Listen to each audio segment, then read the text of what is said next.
So you've decided to play Grim Dawn. You load up the game and you see that there's 9 different classes of which you have to pick 2, and you are stuck wondering, what do any of these buttons or numbers mean? Or what if the classes I picked don't work together? Don't worry your pretty little head, because your dear old Uncle Otter is here and I'm going to explain the birds and the bees, or in this case, the vultures and the wasps, of everything you need to know to make a great starter class. In order to make this video as helpful as possible, I've put timestamps in the description so you can jump directly to the different classes and see the builds that I recommend at level 20 with their overview and class combination recommendations. Without any further ado, let's do the damn thing.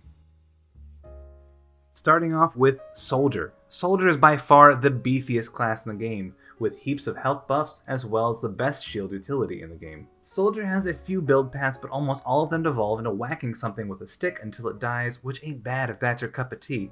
For my money, the strongest leveling build revolves around Force Wave with a two-handed weapon. Pick up the base skill Force Wave before getting the skill modifier Tremor to take away the cooldown, allowing Force Wave to go off as often as your attack speed allows. Prioritize the Force Wave base skill and then continue along the tree, maxing out the other 2 Force Wave modifiers, Rending Force and Internal Trauma. Other notable abilities in the Soldier tree include Blitz, your bread and butter gap closer, Field Command and Squad Tactics, a strong 1-2 punch of offensive stats, and Military Conditioning, which is health on health, y'all. Soldier damage types are mainly physical and internal trauma, with a little bit of pierce mixed in, but you can modify the auto attack replacer cadence to be all elemental, which is interesting. For class combinations, I recommend Nightblade for an all-in physical and pierce dual-wielding auto attacker, Shaman for a 2-handed physical and bleed based bruiser, or Oathkeeper for a sword and board retaliation tank. Demolitionist has 2 modes, one being a powerful area of effect caster with a silo of spells that deal persistent damage, and the other being a competent auto attacker, both ranged and melee, that relies on auto attacks and attack speed. When leveling a Demolitionist, I focus on stun jacks with a modifier Quick Jacks to cover the entire screen in a field of shocky hurt. Right away, put a single point into stun jacks and then beeline it for the modifier Quick Jacks before doubling back and maxing out the base skill. Continue along until you hit full spread and max that out ASAP for a sharp increase to damage. Then go ahead and start funneling points into Vindictive Flame, which will help you run faster and throw out jacks at a scary high speed, regenerate an absurd amount of health, and retaliates with an area of effect nuke that also crowd controls. Later down the line, look to level up Flashbang, which makes enemies more susceptible to hits and crits, Flame Touch and Temper for bonus damage and defense, Ulzuin's Wrath, which makes the damage proc on Vindictive Flame even better, and Blast Shield, a crazy powerful ability that will bail you out if your health drops too low.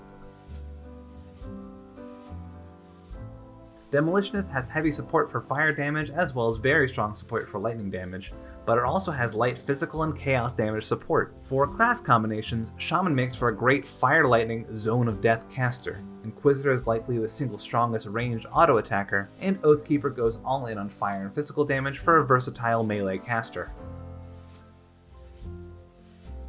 Occultist supports a large variety of playstyles, including draining enemies' health dry and bolstering your own, commanding a legion of pets, or melting foes with a powerful ranged poison damage blast. Or I guess. The easiest and in my opinion most fun build to level with focuses on using Bloody Pox and Sigil of Consumption to wither enemies to dust while kiting away.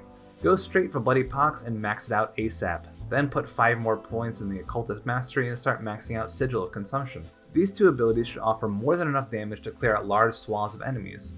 Up next, double back to put a single point into Curse of Frailty before maxing out Vulnerability, which will make our vitality damage hit much harder and crit more often. Finally, we'll start dumping points into Blood of Dreeg as an on-demand heal and a powerful offensive buff. Other strong spells in the Occultist tree are Aspect of the Guardian, which gives us an absurd amount of poison resistance as well as a decent amount of the rare and valuable physical resistance. Soleil's Witchfire, which is a powerful buff for any auto attack variants of the Occultist, and Possession, one of the strongest exclusive skills in the game due to its percent damage absorption, as well as buffs all the Occultist core damage types. Occultist primarily focuses on vitality and chaos damage, but also supports poison and acid and bleeding damage builds. For class combinations, try Shaman for a potent AoE damage over time caster, Necromancer for a powerful pet build, or Soldier for a chaos-based auto attacker. Nightblade is the prototypical rogue class in Grim Dawn, sporting the strongest dual wield and auto attack support of all the classes, as well as some of the highest single target damage in the game and great mobility. This class does not play second fiddle very well and doesn't boast a whole lot of tankiness, so it's always a safe bet to pair it with another class that can shore up its weaknesses. For the build, I've chosen a bread and butter dual wield auto attacker. Start with a single point in a monstrous blade burst, as well as a single point in the dual wield tree up top. Then invest more in the mastery to unlock the lethal assault modifier for monstrous blade burst and max it out ASAP, as this is the single highest contributor to our damage. We then double back, putting a single point in each node in the dual wield tree up top, while grabbing Shadow Strike for a gap closer.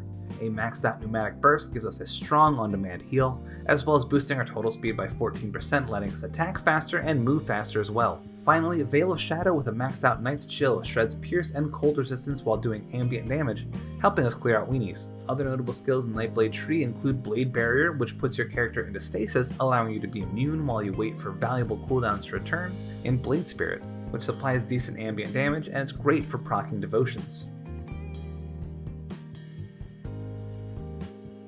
Nightblade is primarily a pierce and cold damage auto attacker with decent poison and acid damage, as well as some physical and bleeding. Strong class combinations include Soldier for a tanky auto attacker that just don't quit, Oathkeeper for a poison based build or a spin to win dual wield build, and Inquisitor for a ranged pierce/cold build. Arcanist is the closest thing in this game to a pure caster that trades out tankiness and mobility for powerful nukes and utility. The build that I use to level an Arcanist revolves around Electra's Flash Freeze and Chosen Sky Shard to burst entire screens worth of enemies with powerful cold damage. Beeline straight for Electra's and max it out ASAP, while putting 1 point each into Elemental Exchange and Inner Focus. Next, invest in the Mastery Bar until you have 20 points, putting a single point into Chosen Sky Shard, Mirror of Erodices, and Maven's Sphere of Protection along the way. Our next goal is to max out Absolute Zero before doubling back and starting to invest in Chosen Sky Shard before maxing out Frozen Chord. Notable skills in the Arcanist tree include Mirror of Erodices, which makes your character completely invincible for 3 seconds, Devastation, which is a singularly powerful bombardment of Aether and Fire damage, and Star Pact, which is the only source of cooldown reduction not tied to gear. Arcanist is most notable for its combination of Aether and Fire damage, but also has decent sources of cold damage and lightning damage in the form of Chosen Sky Shard.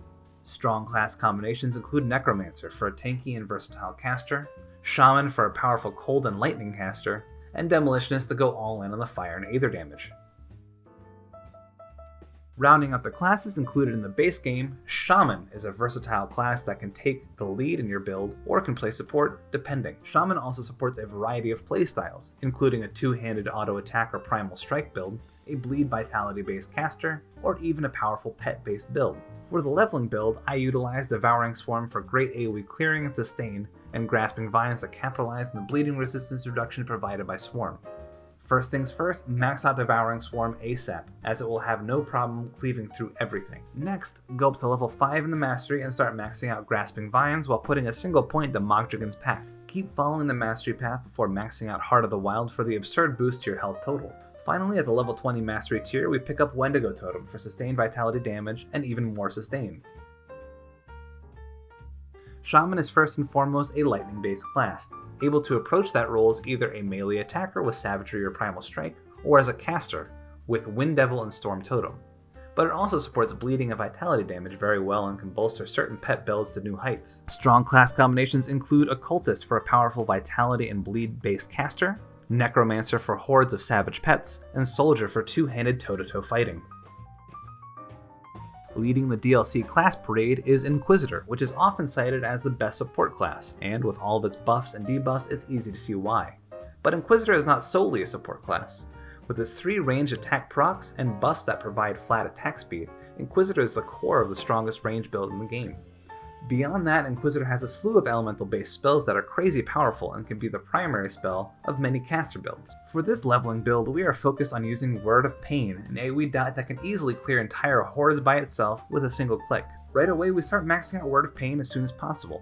After Word of Pain is capped at 16, we invest in the Mastery Bar until rank 10, where we unlock Word of Renewal, Word of Agony, and Deadly Aim. Put 1 point in each, but start maxing out Word of Agony first to make our primary damage spell hit harder. Next, max out Deadly Aim, a powerful buff that rewards us for critting. And finally, start investing in Word of Renewal, an on-demand heal that makes us tankier and lets us run faster. If you get to the point where damage is starting to fall off, start investing in Stormbox of Elgoloth, another AoE damage over time spell that will help us land crits more often. Some other notable skills for Inquisitor include Inquisitor Seal and its modifier Arcane Empowerment, giving you a small area where you take substantially less damage and hit even harder, and Aura of Censure, a large aura around your character that deals continuous damage and shreds elemental resistance. Due to the nature of the class, Inquisitor fits well with every class it shares a damage type with, including any of the 3 elements, Fire, Lightning, and Cold, or piercing damage. Strong class combinations include Demolitionist for the single strongest range auto attacker in the game, Oathkeeper for the great combination of Eye of Reckoning and Aura of Censor, and Nightblade for a versatile cold and pierce damage fighter. Up next is the other Malmoth DLC class, the Necromancer, a Vitality and Aether-based caster that boasts an impressive core pet build as well as some very interesting, if not versatile, support options. Aside from pets, you can utilize the Siphon Soul skill to play a stand and drain tank, or go the path of Bone Harvest and auto attacks with weapon pool skills to be a very competent fighter. For this leveling build, I am utilizing Necromancer's strong pets, which will easily clear through the early game. Start by maxing out raised skeletons in order to start summoning the much stronger skeletal mages and skeletal knights. After that, start dumping points into Undead Legion, which lets you have more spooky skelly boys, which is always nice. Our next major stop is Spectral Wrath, the modifier for Spectral Binding. The base skill isn't too important as we don't really care about buffs for our character, but the proc layers in additional damage, and more importantly, shreds physical and vitality resistances, making our skelly friends hit even harder. Finally, we unlock the Blight Fiend, a Jim Belushi type, to get in our horde. Other important abilities include Call of the Grave, a singularly powerful but temporary pet buff which increases their crit damage, Mark of Torment, a powerful cooldown which allows you to split damage with an enemy, and Master of Death, which grants your pets bonus offensive abilities so they can hit and crit more often, and the all too important physical to vitality conversion. Necromancer's best class combinations tend to make use of the powerful Spectral Wrath ability, meaning if you're choosing Necromancer as one of your classes, you are likely going to try to use Vitality, Aether, or physical damage. Strong class combinations include Soldier, for a tanky auto attacker that never has to back down, Arcanist for an incredibly resilient spellcaster, or Occultist for powerful Vitality-based pets.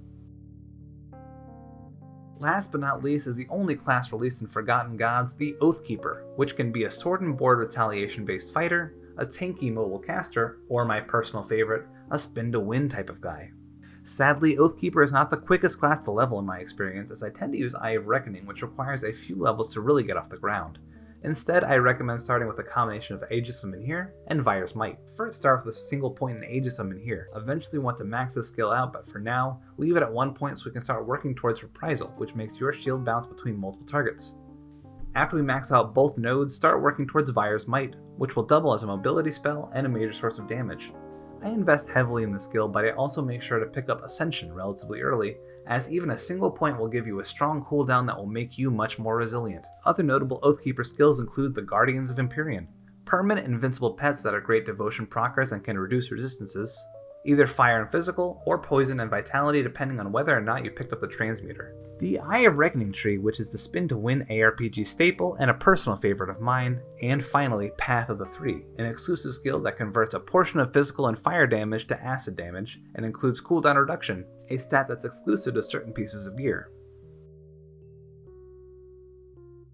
Oathkeeper supports a wide variety of damage elements, with heavy emphasis on physical and fire with a little bit of lightning splashed in, or acid, poison, and vitality if you go for the transmuters. Strong class combinations include Soldier for an insanely tanky sword and board fighter, Shaman for a lightning and fire flavored spin-to-win build, or Occultist for an acid vitality based caster.